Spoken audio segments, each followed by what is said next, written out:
is a true story. I have not ever. This is not a joke. I was talking with a girl on Instagram, and she posted a meme. Maybe some of you have seen it. It's funny, where like a girl put a piece of tape 6 feet tall, and then the joke is that she does it so that when guys come over from Tinder, she can tell whether or not they're lying about their height. You know? Yeah, it's funny.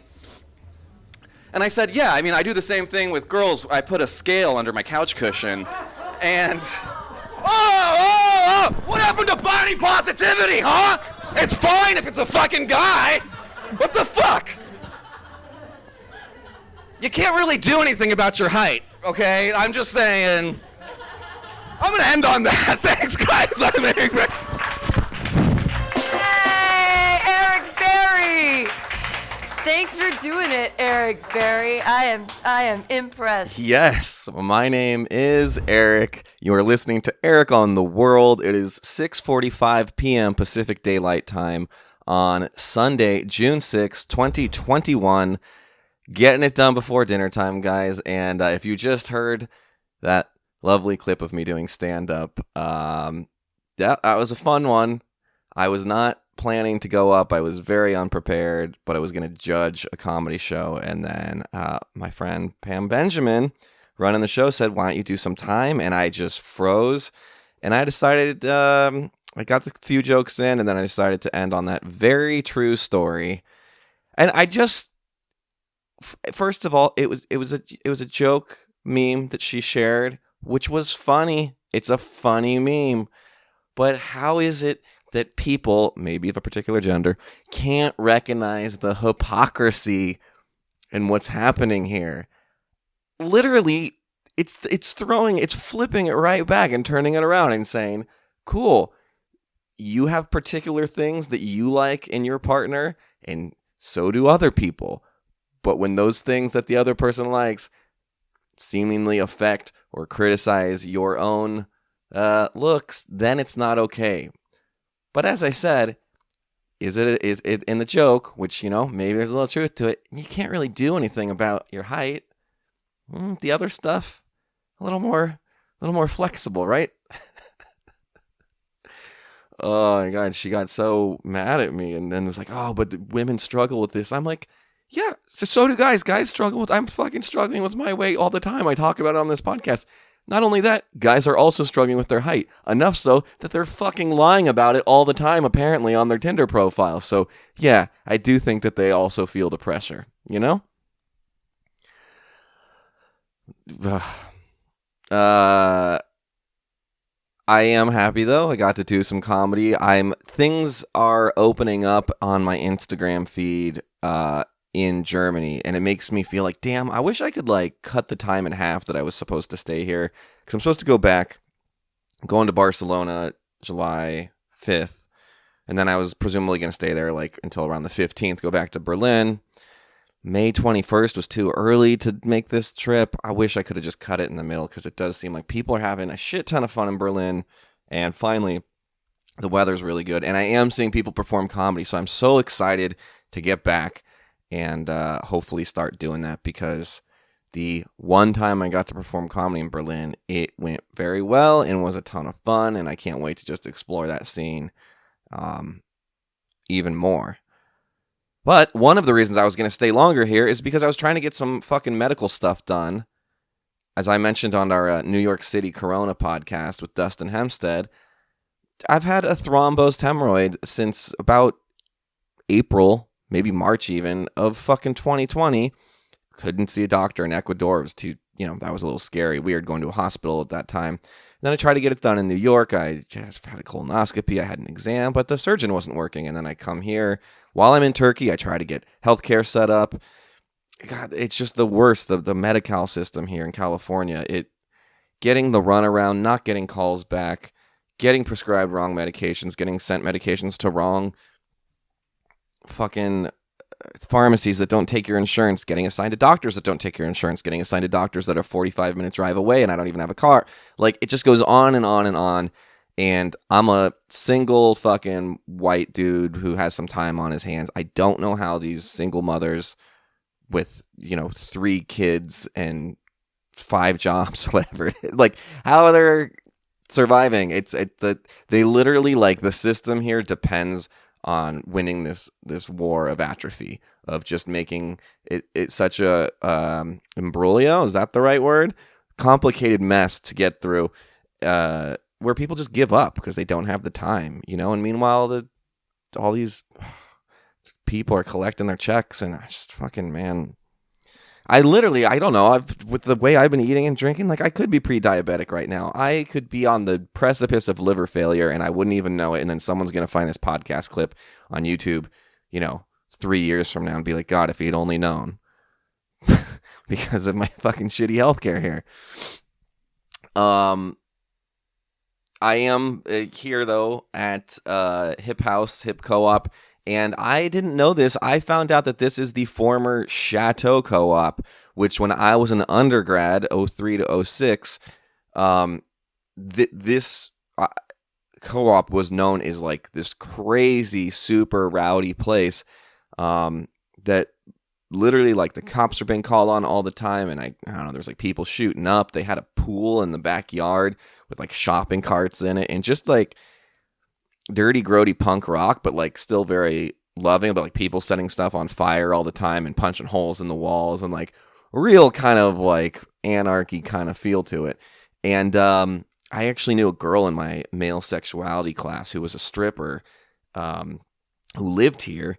And I came to think about it, I was like, I feel like I may even went to a party here when I was an undergrad and just had no notion that this was the same place until someone recommended, which I also recommend, watching this video called Chateaupia on Vimeo. You can just search for it, like the word chateau and then Pia at the end.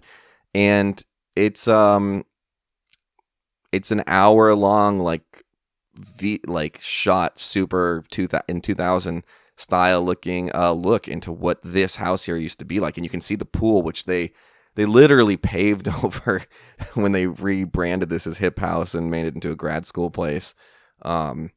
Which, like, there's something sad about that, right? Like, I understand that, like, the need that they had to change things, but just the idea that, like, they thought this place was so far gone that, like, we don't want to even give the option of, 25-year-old over people, grad students using a pool. We're just going to fucking pour cement into the whole thing.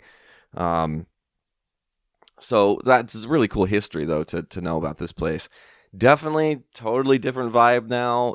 Definitely. Not only is it like, because it's older people, that it's not like as rowdy as having a bunch of 20-year-olds, but there's a particular type of person, of which I would not include myself, who's like a grad student, who's like very much in the books, maybe a little socially awkward.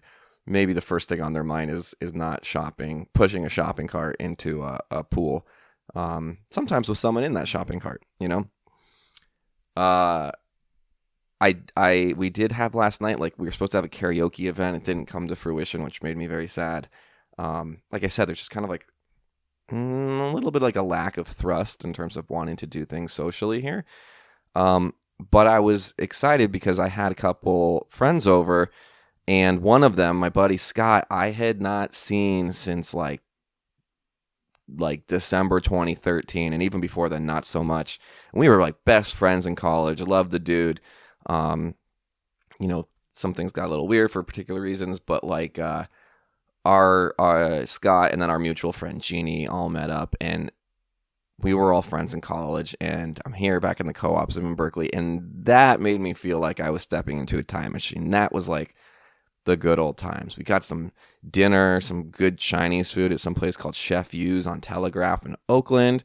Got some beers, went to the Avenue in Oakland and got a beer, then came back here, and Scott and I just talked for a really long time, and so good to catch up with him. That was like a good feeling thing that I needed in life, because not a ton of those have been coming my way. It feels like I need to get a job. I'm trying to get a job. I don't think I can sustain myself as a student here. I'm supposed to be getting 600 euros a month as an interest-free student loan. The problem is they mailed some documents where I had to reaffirm that I'm still in school this semester to my old German address. And while I am indeed still a student, I would needed to send those things like electronically to them. So I called them, they're 9 hours ahead. I'm calling him at like whatever it is, 2 a.m. here, and Germany has very strict behind the times privacy laws. Now, obviously, the U.S. has gone the other direction, and like Facebook and all that other kind of shit totally exploits your privacy in a way that's not cool and fucking with all of our heads. However, Germany is very behind the times. As I've mentioned before, like with the pandemic and the vaccine rollout, like their healthcare system runs on fax machines. It's so antiquated. My roommates didn't know when I bought a new router that you could even buy your own router that wasn't issued by your ISP to increase the speed. We went from like 4 megabytes per second to like 300. But anyway, my bank, I don't. It's something where I have to mail my matriculation papers to them, and then they act as a third party to send it to the place that's actually giving me the loan. And I'm on the phone with them, and I'm like, first of all, getting someone who can speak English, that's a whole other nightmare. But I'm on the phone with them eventually, and the woman is like, well, you can't send it electronically because we can't communicate with you via email because it's an infringement of privacy. And I was like, what? No, like I'm consenting. Like, yes, you can communicate with me via email. And she's like, well, no, in order to do that, you have to physically come into the bank and sign a piece of paper saying that's okay. I'm like, what? Why? There's so many ways to authenticate myself digitally. I'll fucking do a dance holding my passport in front of a camera. Like, come on. So I had to snail mail my papers there a few weeks ago. And again, call back. They couldn't confirm once they got them. I had to call back. No one could speak English. I ended up finding one of my friends in Germany who could call. And they, for whatever reason, talking about privacy concerns, were able to give them that information. All this is to say, even if I do get these 600 euros a month, that's just not enough to survive. And I do feel like I need to drop out of this program. I'm not very passionate about it, except for Brett Mills, who was on last week. That comedy class is amazing. And I've gotten really good feedback on that episode. So I hope you guys are enjoying that. But yeah, the only thing that makes me sad is, one, I want to get a master's before I die. I guess just not in this field. And two, I'm supposed to study in Lisbon, Portugal next year. I got approved for an Erasmus, and everyone says that it's amazing. It sounds amazing. The weather will be better than Berlin. Like, it seems like that's a place I'd want to be, but I don't know that I can hold on that long to get to Portugal in this program. So I don't know what to do there. Like, I don't know if I can take like a hiatus, make some money, save some money, then go back into the program. I don't know. But, yeah, if you know, again, anybody hiring for an English-speaking role in marketing, in theater, in entertainment, in podcasting, in filmmaking, in comedy, in hosting things, whatever, in Berlin, in Germany, in London, I don't give a shit, in Lisbon, anywhere, just preferably not in the U.S. Unless I can work remotely, please let me know at ericontheworldpodcast@gmail.com. I hope that once I do get back to Germany, I'll be able to announce some stand-up dates to the Berlin listeners that I still have here. And the comedy that I'm going to be doing in the Bay Area is so sporadic. I might be trying to do a show here at Hip House. If that's open to the public, that would be awesome, and I'll announce it on this show. But I think that's what I got for this week. Hey, be able to take a joke. If you can make a joke, be able to take a joke. And especially if you got to be able to see the hypocrisy. Oh, God. Anyway. I want to develop that into an actual, like, fully fleshed bit. It seemed like it went over pretty well. So, yeah, if you have thoughts, if you have jobs, all that stuff, email me. Otherwise, follow me at Eric on the World. And until next week, no matter where you are in the world, be well and be loved.